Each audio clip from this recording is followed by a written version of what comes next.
남이 볼 때는 도저히 사랑할 수 없는 사람 같은 그런 사람인데도 정작 그 사람의 가족은 그 사람을 사랑합니다. 어떻게 저런 사람하고 결혼을 했을까? 아니면 어떻게 저런 사람하고 같이 살까? 이런 생각도 하고요. 또 어떻게 저런 자식을 부모랍시고 저렇게 애지중지 돌볼까? 또 반대로도 어떻게 저런 부모 밑에서 자녀가 저렇게 집을 안 나가고 함께 살까? 이런 생각을 할 때가 있거든요. 그런데 사람들은 조그만 어떤 끈앞풀이라도, 그러니까 내가 사랑할 만한, 기댈 만한 조그마한 이유라도 있으면 그거라도 붙잡고 싶은 그런 마음이 있는 거예요. 잘 나가고 좋을 때야 뭐 마음껏 사랑하죠. 그런데 시간이 지나면서 사랑할 만한 것이 아무것도 없어. 그런데도 사랑할 만한 것을 찾아서 사랑하려고 해요. 그렇죠? 자녀도 그렇잖아요. 뭐 장애인이 아니라 할지라도, 뇌성마비라든지 이런 장애인이 아니라 할지라도 어릴 때는 기대를 가지고 막 키우다가도 내 기대가 한 개 딱 벗어나갑니다. 그러면 또 수준을 낮춥니다. 그래서 또 기대를 합니다. 근데 기대했는데 또 그 기대가 또 무너져 버려요. 근데 이제는 아이고 기대도 안 하겠다 싶은데 또 거기에서 또 나름대로의 기대를 가지고 있는 거예요. 이것만큼이라도 해주었으면 좋겠다는 소망을 가지고 있어요. 그런데 또 그 기대조차 무너져. 그런데 끝까지 죽을 때까지 그 기대를 버리지 못하는 거예요. 심지어 사형수가 되어서 감옥에 들어가 있어도 부모 마음은 또 거기에서도 또 기대를 가지고 있는 거예요. 이 사람은 이렇게 사랑할 만한 이유를 찾아서라도 사랑하려고 하는 거예요. 어쩌면 그게 내 존재 이유가 되기 때문인지도 모릅니다. 그것이 무너지면 내 자신이 무너진다고 생각하니까 그럴 수도 있어요. 여러분,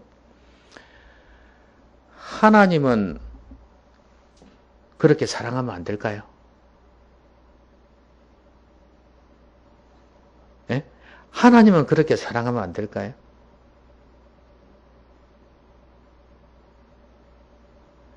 하나님과의 관계가 있다면 아까 제가 말씀드린 대로 가족이라는 것은 법이든지 혈연이든지 어쨌든 간에 관계를 맺고 있잖아요. 그리고 같이 살아왔잖아요. 그렇기 때문에 그 관계라는 게 있어요. 그러니까 그 조그만 알갱이라도 가지고 사랑하려고 하죠. 그러면 하나님은 어떠냐 이 말이에요. 남은 그렇게 하지 않습니다. 그죠? 남은 그렇게 하지 않아요. 그러면 하나님과의 관계는 어떠냐는 거예요. 하나님하고 관계가 없는 사람은 그렇게 안 할 거예요. 그렇죠?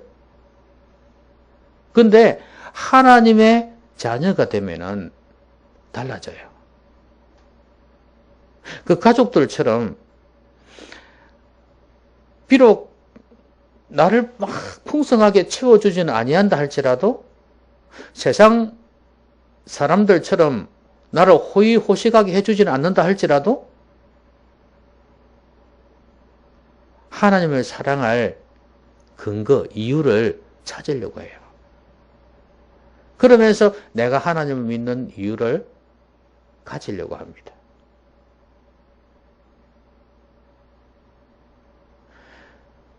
영적으로 거듭난 하나님의 자녀라면, 진정한 하나님의 자녀라면, 하나님과의 관계가 있는 사람이라면 그렇게 한단 말이에요. 여러분들은 어떠세요? 하나님과 나와는 아무 관계가 없다. 조금이라도 내 마음에 들지 아니하면 하나님에 대한 원망, 하나님에 대한 불신 그런 거 혹시 가지고 있지 않나요? 우리는 바닥으로 가면 갈수록 그렇게 한다 할지라도 우리는 하나님에 대한 믿음을 저버려서는 안 됩니다. 우리 입장에서는 최소한 그렇게 해야 된단 말이죠. 그런데 하나님은 가족보다 못한 존재가 되어 있어요. 하나님에 대한 기대를 계속해서 가지고 그 믿음을 가지고 나가야 되는데 가족처럼 그렇게 완전히 하나님이 나에게서 살아계신 것 같지 않은 그런 상황이 잘 없는데도 불구하고 그런 상황이라 할지라도 사람들은 가족보다도 하나님을 더 못한 존재로 여겨요.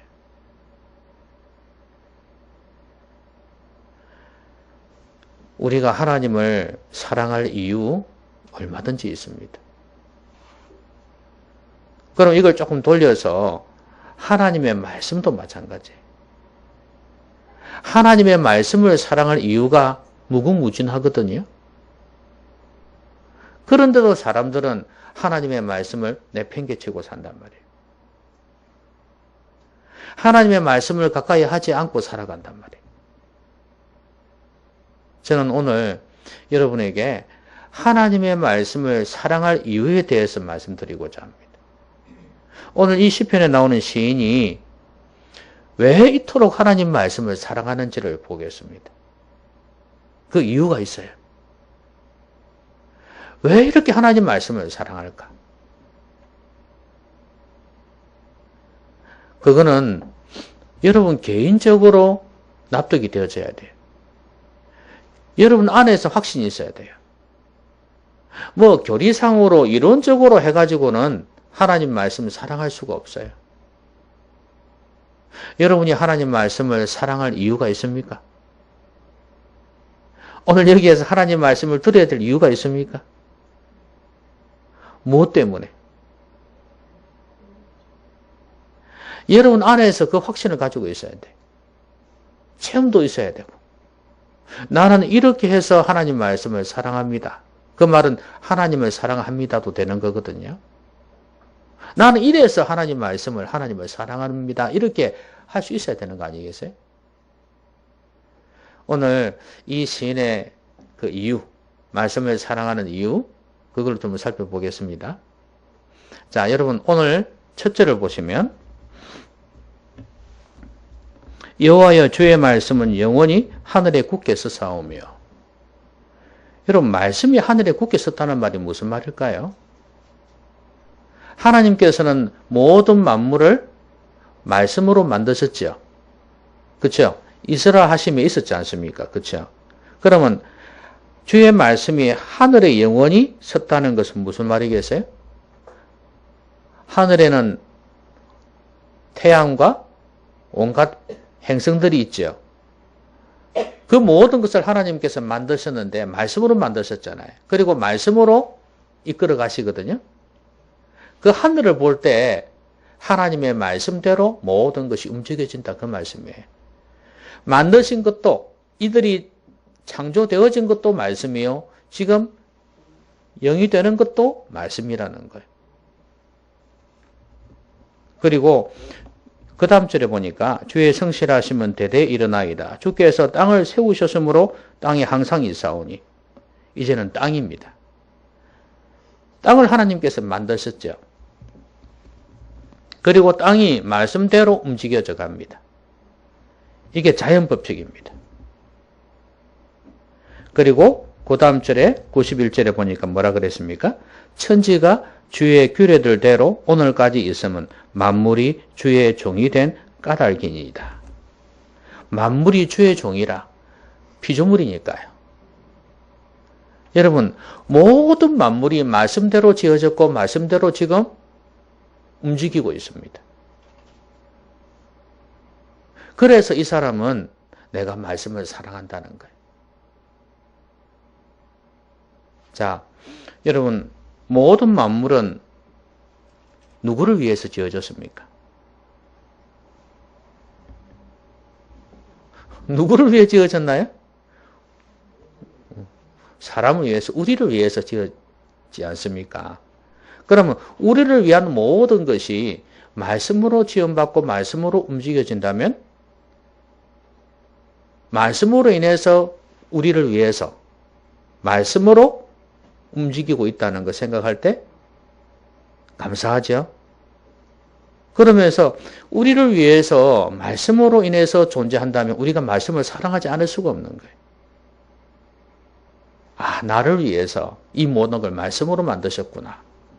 그리고 지금도 말씀으로 움직여져 가고 있구나. 하나님 말씀으로. 그러니까 하나님의 말씀을 사랑하지 않을 수가 없는 거죠. 여러분이 경제적으로 먹고 살 수 있는 모든 것이 어떤 사람에 의해서 나에게 공급이 되어진다 할 때 여러분들은 그 사람에 대해서 감사하지 않을 수 있겠습니까? 감사하겠죠? 마찬가지인 거예요. 나를 위한 모든 것이 하나님께서 직접 말씀으로 다스리니까 하나님 그분을 사랑하고 감사하는 건 당연하죠? 그래서 또 그분이 말씀으로 하시니까 당연히 그분의 말씀을 사랑해야 된다 그 말이에요.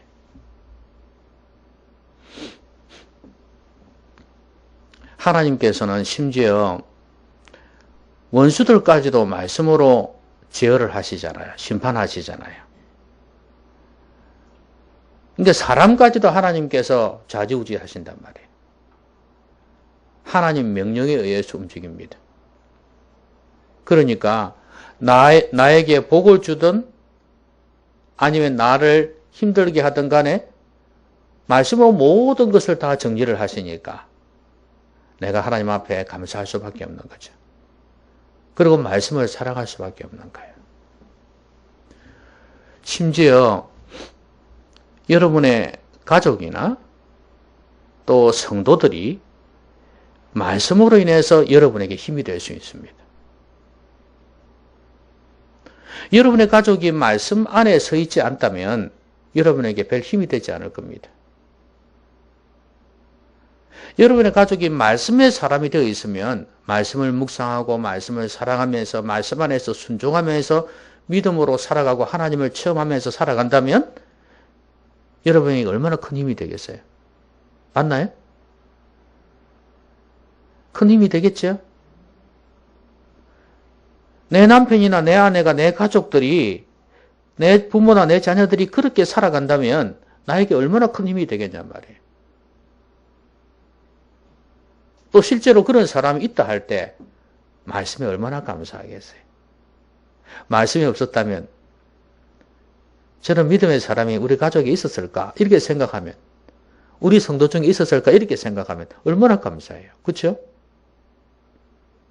그러니까 나를 있게 한 내 옆에서 나를 도와주고 힘이 되는 그 모든 것이 말씀으로 인해서 생기는 것이라면 말씀에 대해서 정말 감사할 수밖에 없는 거 아니겠어요? 여러분도 그렇게 해서 여러분 주위에 있는 사람들에게 힘이 되시기를 바랍니다.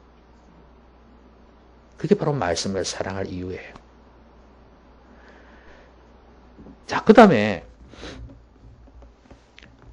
92절에 보니까 주의 법이 나의 즐거움이 되지 아니하였다면 내가 내 고난 중에 멸망하였으리이다. 고난 중에 멸망하지 않고 살게 된 게 뭐 때문이라고요? 말씀 때문이라는 거예요. 그러니까 이 사람이 존재하게 된 이유, 자신이 존재하게 된 이유. 앞에서는 이제 자기 옆에 있는 모든 것이었죠. 그죠? 예. 그 모든 것이 말씀으로 되어졌다는 것이었고, 이번에는 자신이 살게 된 이유가 말씀이라는 거예요. 내가 존재하게 된 이유가 말씀이라는 거예요. 주의 법이 즐거움이 되었기 때문에 고난 중에 멸망을 당하지 않았다는 거고요. 그 다음에 그 다음 절 93절을 보시면 내가 주의 법도들을 영원히 잊지 아니하오니 주께서 이것들 때문에 나를 살게 하심이니이다. 하나님 말씀을 사랑하고 잊지 아니하는 이유가 뭐냐? 나를 살게 하시기 때문이라는 거예요. 말씀을 사랑하는 이유를 알겠죠? 자신이 살게 되어졌다는 거예요. 그리고 그 다음 절에 보면 나는 주의 것이오니 나를 구원하소서 내가 주의 법도들만 찾았나이다. 악인들이 나를 멸하려고 엿보오나 나는 주의 증거들만 생각하겠나이다. 왜요? 나를 구원해 주시기 때문에. 나를 구원해 주시기 때문에 나는 주의 증거들만 생각하고 주의 법도들만 찾았다 그랬어요. 고난 중에 사는 이유, 어려움 중에 사는 이유가 말씀이라는 거예요. 그래서 이 사람은 말씀을 즐거움으로 삼았어요. 내 낙이라는 거예요.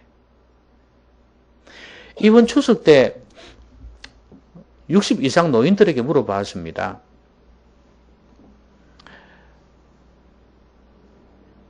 추석이 아니고 설 때.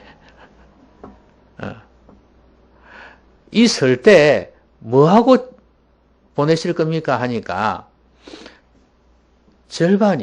노인들 절반 이상이 한 59%가 그래요. 절반이 TV 보겠다는 거예요. TV. 그리고 그 중에서 혼자서 TV 보는 사람은 그 절반. 혼자서 쓸쓸히 혼자서 TV 보는 사람이 그 정도 많다는 거죠. 노인들 인구 전체에서 절반이니까. 그리고 혼자는 아니라도 할 게 없어. TV가 낙이라.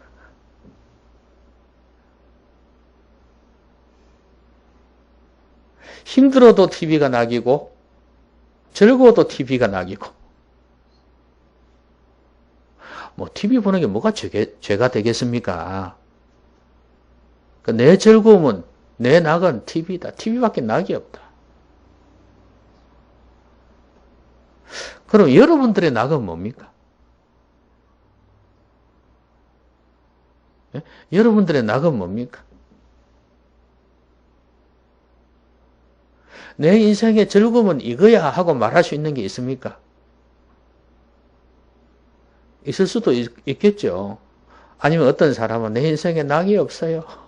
천국만 바라보고 있습니다 하는 사람도 있을 거고.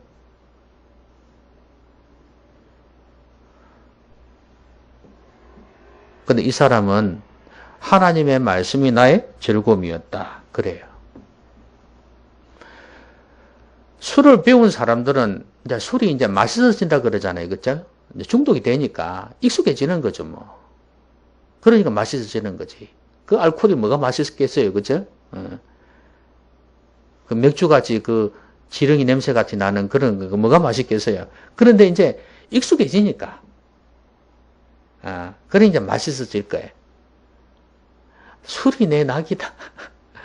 그래서 술 먹는 사람도 있을 거고, 담배도 마찬가지 아니겠어요? 그 냄새 나는 거 안 좋지만은, 그게 낙인 사람이 있을 거예요. 그거 하나 뽀꼼뽀꼼 피우면 얼마나 기분 좋은지 모른다고. 스트레스 확 날아간다고, 뭐 그런 말을 하거든요. 예. 이게 낙이에요, 낙. 또 뭐 취미가 있는 사람은 취미, 운동은 운동, 뭐 그렇게 낙으로 삼는 사람들이 있어요. 그것을 위해서는 뭐 시간이고 돈이고 엄청나게 투자를 합니다. 내 낙이니까. 여러분, 그걸 낙으로 삼는 걸 뭐라 하는 게 아니라 성도라면, 하나님의 자녀라면 하나님의 말씀도 낙이 돼야 되지 않겠습니까? 왜냐하면 나를 살게 하는 것이 말씀이니까.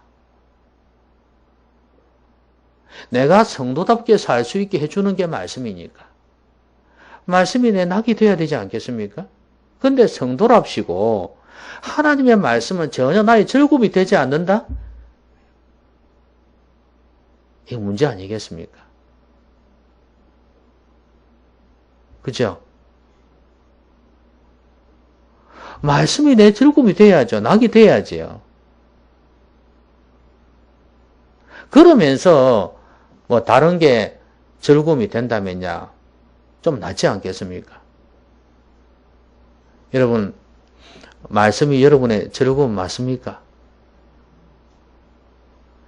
아니, 늘 즐거움이 아니라 할지라도 우리 인생이 어떻게 그렇게 될 수 있겠습니까? 그러나 순간순간 말씀 들을 때도 말씀 묵상할 때도 말씀은 나의 즐거움입니다. 이렇게 말할 수 있어야 되지 않겠습니까? 영의 말씀이에요. 성령으로 기록된 말씀이에요. 내가 영적인 사람이라면, 성령으로 거듭난 사람이라면 말씀이 좋아져야 돼요. 최소한 말씀을 들을 때 듣기 싫어서는 안 된다 그 말이에요. 말씀 들으니까 좋더라. 말씀 읽으니까 좋더라. 이렇게 되어져야 되는 거 아니겠어요? 왜냐하면 말씀 때문에 내가 사니까. 여러분은 무슨 힘으로 삽니까? 뭐 밥심으로 산다고요? 예?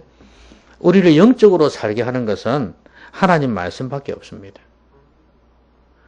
우리는 육신적으로만 살 수 없잖아요. 그렇죠? 영원히 살아야죠. 영원히 살기 위해서는 하나님의 말씀이 있어야 돼요. 방법이 없어요. 여러분 이 세상에 뭘 가지고 여러분 영혼을 살리겠습니까? 세상 지식으로요? 안 됩니다. 음악 가지고요? 안 돼요.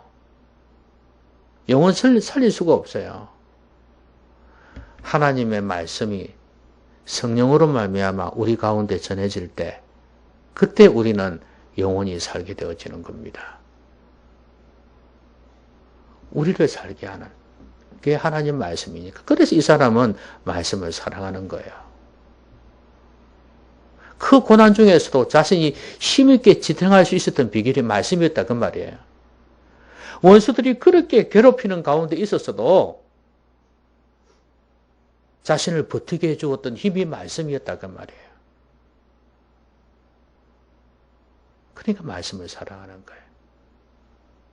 저는 여러분들도 이런 고백을 하게 되기를 바라요.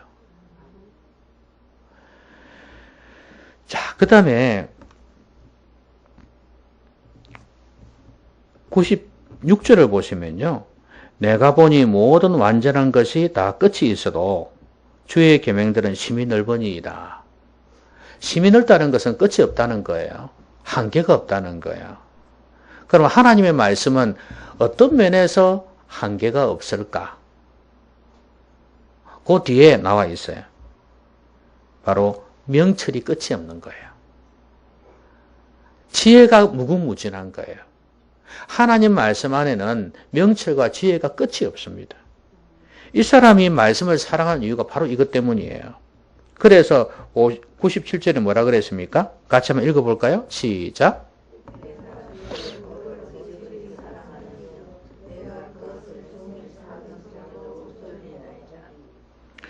그래서 주의 법을 어찌 그리 사랑하는지요. 매우 사랑한다는 거 아니겠어요? 그리고 내가 그것을 종일 작은 소리로 엎조린다. 묵상한다는 거예요.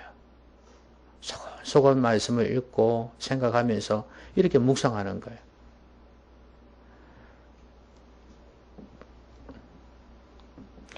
제가 총각 때 어떤 자매가 이 시편 119편 성경 암송대회가 있었거든요. 암송대회가 있었는데, 이제, 에베소서인가 그걸 이제 암송을 했는데, 이제 특별 순서로 이 자매가 하도 말씀을 많이 암송을 하는 자매가 있어요. 말씀을 좋아하고 하는 그런 이름도 기억한다. 박현숙. 이 자매가 이제 하나님의 말씀을 그때가 몇십 년 전인데 기억이 나네. 옛날 사람 기억 안 나잖아요. 근데 기억이 나요, 이름이. 근데 그 자매가 시편 119편을 다 외우는데, 야, 다 외우대요. 응?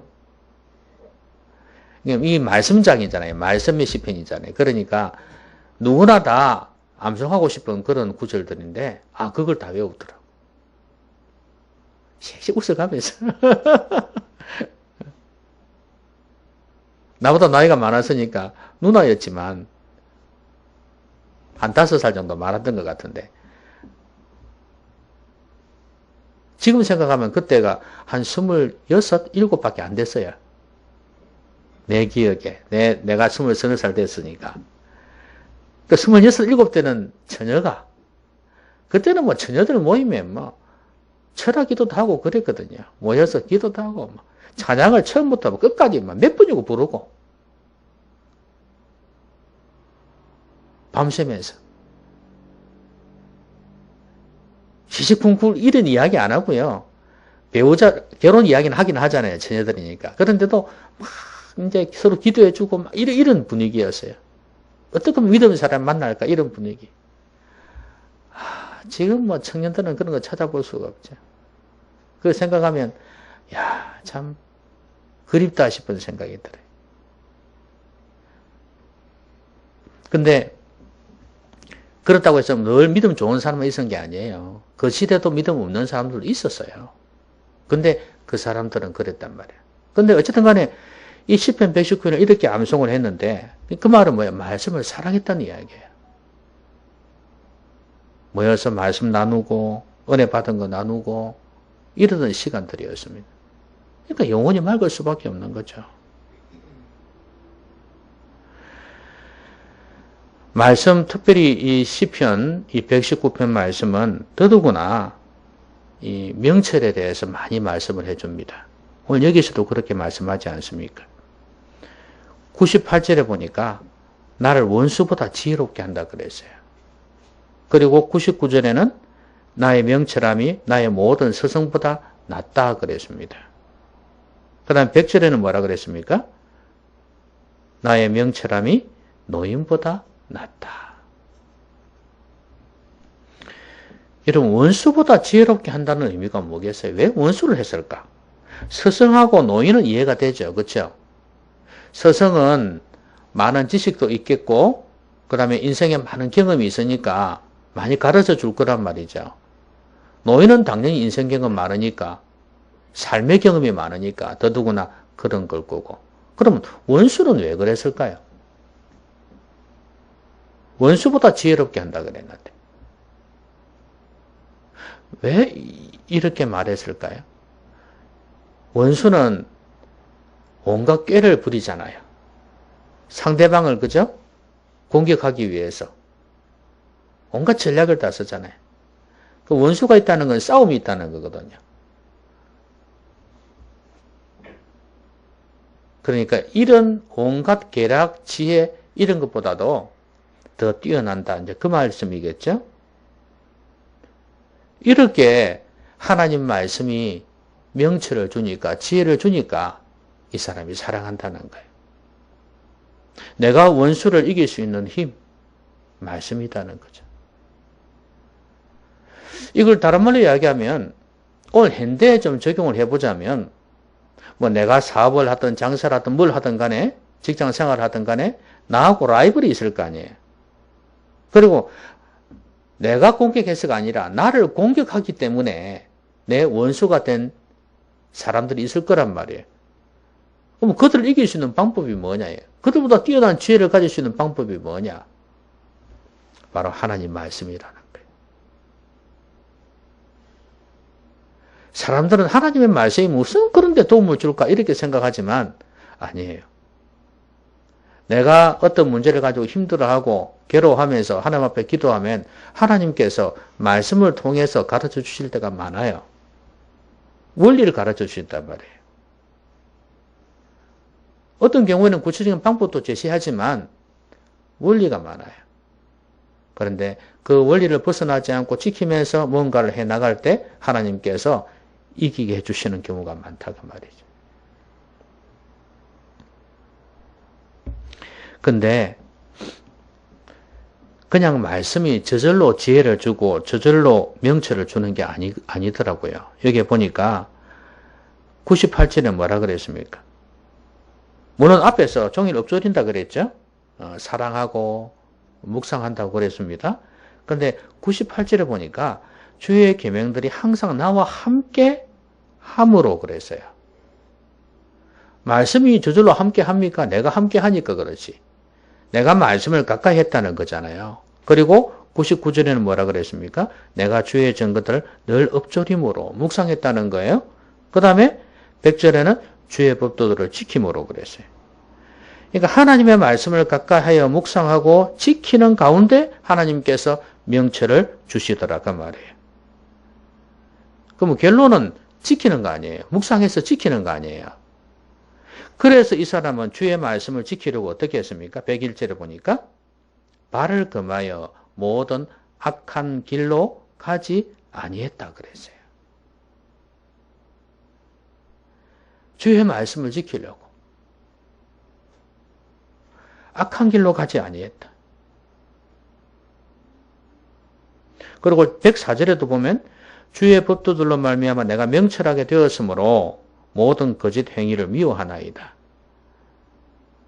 이제 명철하게 되고 난 뒤에도 거짓 행위를 미워한다. 왜? 또 명철을 잃어버릴까 싶었어. 거짓 행위를 미워함으로 인해서 명철을 얻게 되고 말씀을 지키게 되니까, 그죠? 말씀을 지키려고 이렇게 했으니까. 그래서 명철을 얻게 되는데 또한 내가 명철을 얻었다 할지라도 또 그 다음에 내가 끝난 게 아니라 거짓 행위를 또 미워한다는 거예요. 왜냐하면 이 명철을 잃어버리게 되니까. 그래서 말씀을 지속적으로 가까이 하고 지속적으로 묵상하고 지속적으로 지킬 때 이 명철이 주어진다는 걸 알 수 있습니다. 그래서 이 사람의 고백이 그거예요. 주의 말씀의 맛이 내게 어찌 그리 단지요. 내 입에 꿀보다 더 단이이다. 이렇게 말씀을 하고 있습니다.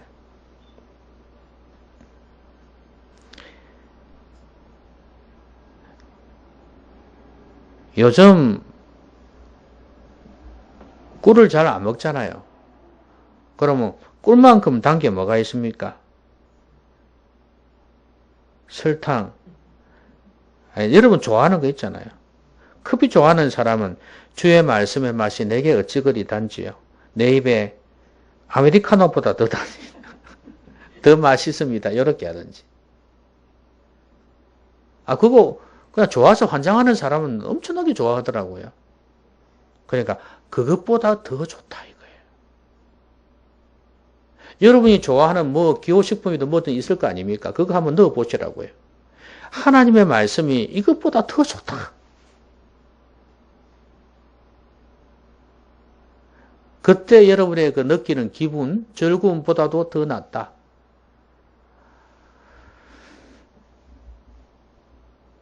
아닌데요. 경험하지 못해서 그렇습니다. 말씀을 묵상하는 가운데 깨달음이 있고 막 내게 주신 하나님의 음성을 듣고 이러면요. 하늘을 날듯이 기뻐요. 막 즐거움이 넘쳐요. 그러면 커피가 다겠습니까? 술 좋아하는 사람은 술이 다겠습니까? 비교가 안 되는 겁니다. 아름다운 음악 들을 때, 타이서의 명상곡을 들으면 얼마나 기분이 좋은지 몰라요.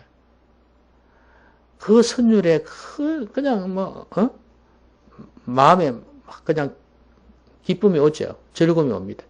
근데 그거하고도 비교가 안 된단 말이에요. 그러니까 하나님의 말씀이 이 사람에게 즐거움이 된 이유는 명철과 지혜를 얻었기 때문이에요. 지금 자신이 고난 중에 있고 힘든 가운데 있지만 이것을 헤치고 나갈 수 있는 힘, 그걸 말씀에서 얻었기 때문에 이런 고백하는 거 아니겠습니까? 좋다고. 여러분, 이 사람은 말씀을 사랑하는 이유 많이 가지고 있죠? 여러분도 이유를 가지셔야 됩니다.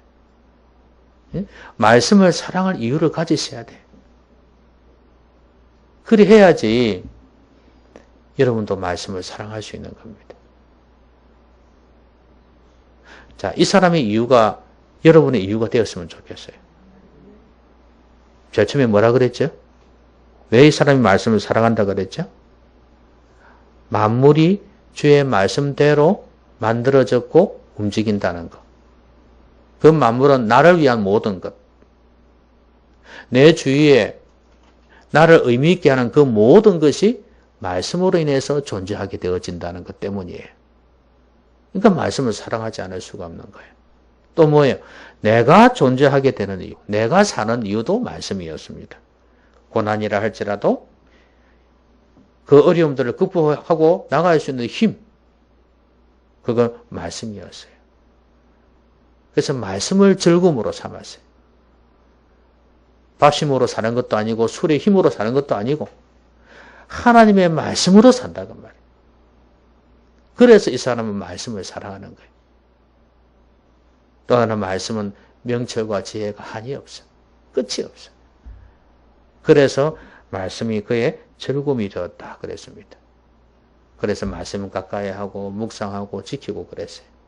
죄악의 길로 가지 아니했던 이유가 이 말씀이 주시는 지혜와 명철 때문에 그랬습니다. 여러분, 이 세상에 누릴 것 많이 있습니다. 요즘은 여행도 많이 가고 뭐 먹는 것도 많고 누리는 것도 많아요. 보고 즐기는 것도 많아요. 근데 말씀에 비하면 찰나적이고 순간적인 거예요. 우리에게 깊은 즐거움을 주는 하나님의 말씀을 여러분 사랑하셔서 그 누구에게도 그 어떤 것에도 빼앗기지 않는 여러분 되시기를 주의 이름으로 기원합니다. 기도하십시다. 말씀 생각하면서 또 우리 같이 한번 소리 내어서 하나님 올해는 더 말씀을 사랑하게 해달라고 우리 같이 한번 기도합니다.